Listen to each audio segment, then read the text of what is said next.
Hello everyone, আমি Arpita and welcome back to our new video. তো বন্ধুরা, আজকে কিন্তু বাড়িতে শাশুড়ি মা নেই, তাই রান্নার দায়িত্বটা কিন্তু আমার ওপরই পড়েছে।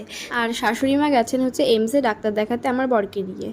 আর শাশুড়ি মা যাওয়ার আগে তো ভালো করে বুঝিয়ে দিয়ে গেছে যে কি করতে হবে না করতে হবে, মানে রান্নার সমস্ত কিছু।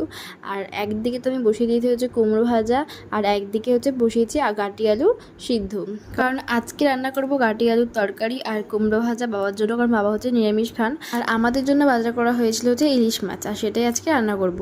যাই হোক, এদিকে তো বসিয়ে দিয়েছি গাটি আলুর তরকারিটা, আর একদিকে ভাজবো হচ্ছে ইলিশ মাছটাকে।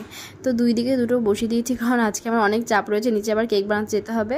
আর এদিকে দেখো, একদিকে প্রায় হয়েই এসছে গাটি আলুর তরকারিটা, আর এখন আবার বসিয়ে দিয়েছি হচ্ছে ইলিশ মাছের তরকারিটাকে। প্রথমে আলুগুলোকে ভালো করে ভেজে নিয়ে তারপরে দিয়ে দিয়েছিলাম মশলাটাকে। আর তোমরা তো প্রায় সবাই জানো যে ইলিশ মাছে তেমন কোনো মশলা লাগে না। আর আজকে আমি কিন্তু ইলিশ মাছের পাতলা ঝোলি বানিয়েছিলাম। আর জানো তো, আমি বিয়ের আগে কখনো রান্নাই করিনি, আর আমি রান্নার তেমন কোনো আইডিয়াই ছিল না যে কী করতে হয় না করতে হয়।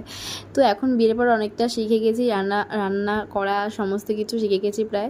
তো ফাইনালি গাইস, রান্নাবান্না সব কমপ্লিট হয়ে গেছে, আর এখন একটু বিশ্রাম করেই চলে যাবো নিচের দিকে। তো আজকের মতো ভিডিওটা এতটুকুই, ভালো লাগলে অবশ্যই লাইক কমেন্ট শেয়ার করে দিও।